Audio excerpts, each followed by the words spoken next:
Welcome sa Tagalog Horoscope, ang iyong gabay sa pang-araw-araw na buhay. Hatid namin ang pinakadetalyadong horoscope na magsisilbing gabay mo sa pera, trabaho, pag-ibig, kalusugan, at swerte. Naway magtagumpay sa buhay ang lahat ng ating tagapakinig at subscribers sa buong mundo.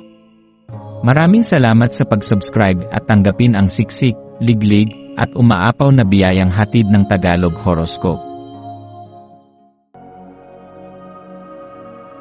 Ito ang iyong pang-araw-araw na horoscope para sa Aquarius, para sa Mayo 27, 2025.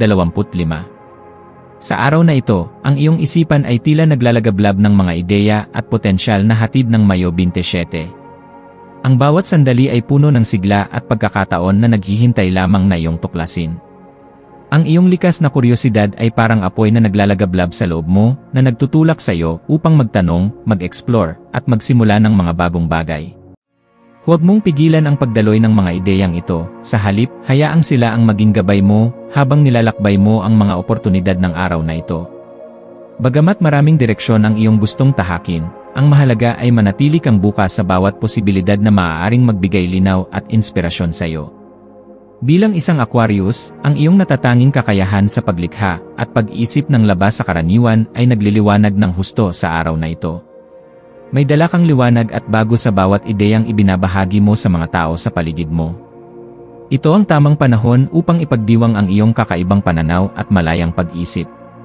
Huwag matakot ipahayag ang mga makabago mong saloobin, dahil ang mga ito ay maaaring maging simula ng malaking pagbabago hindi lamang para sa iyong sarili kundi pati na rin sa iba.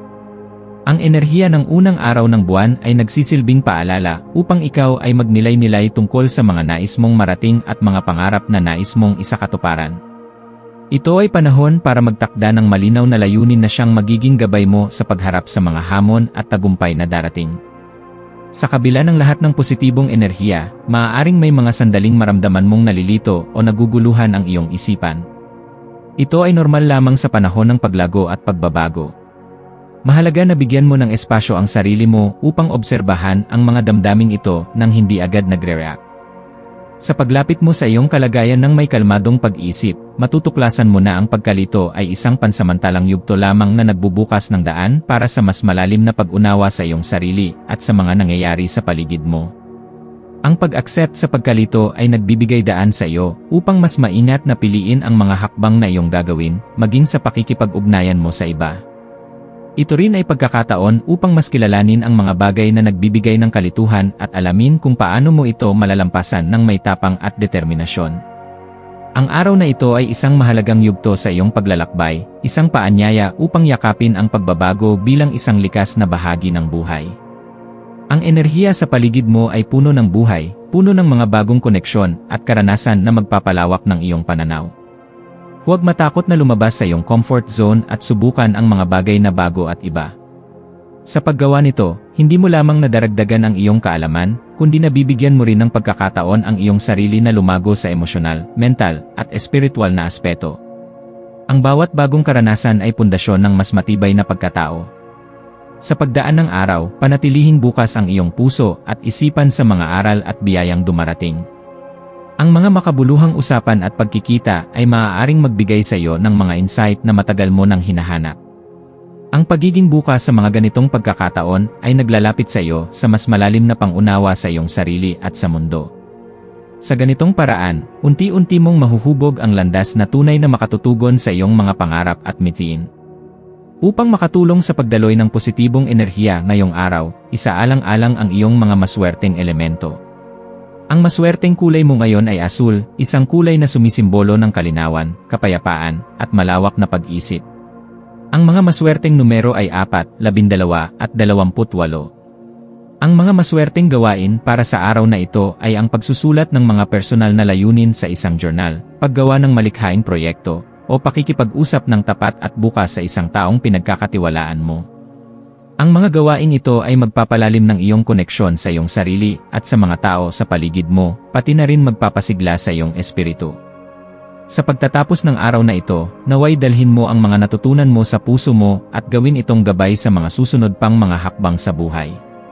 Tandaan mong ang paglalakbay mo ay puno ng mga pagsubok at tagumpay, at bawat isa ay may mahalagang papel sa paghubog ng iyong pagkatao. Maging bukas sa pagbabago, maging matapang sa pagharap sa mga hamon, at huwag kalimutang pahalagahan ang sarili sa bawat sandali.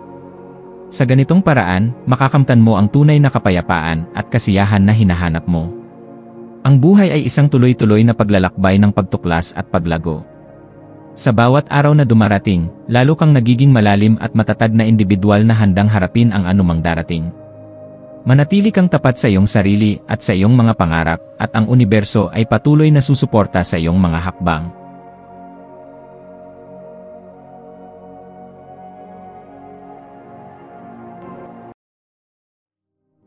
Tayo ay magkaroon ng kaunting sandali upang ipagdasal ang lahat ng mga dalangin ng ating mga subscribers, na sana'y matamo nila ang kanilang mga pinapangarap sa buhay, magandang trabaho, mabuting kalusugan, payapa at masayang pamumuhay, at siksik, liglig at umaapaw na biyaya at kayamanan.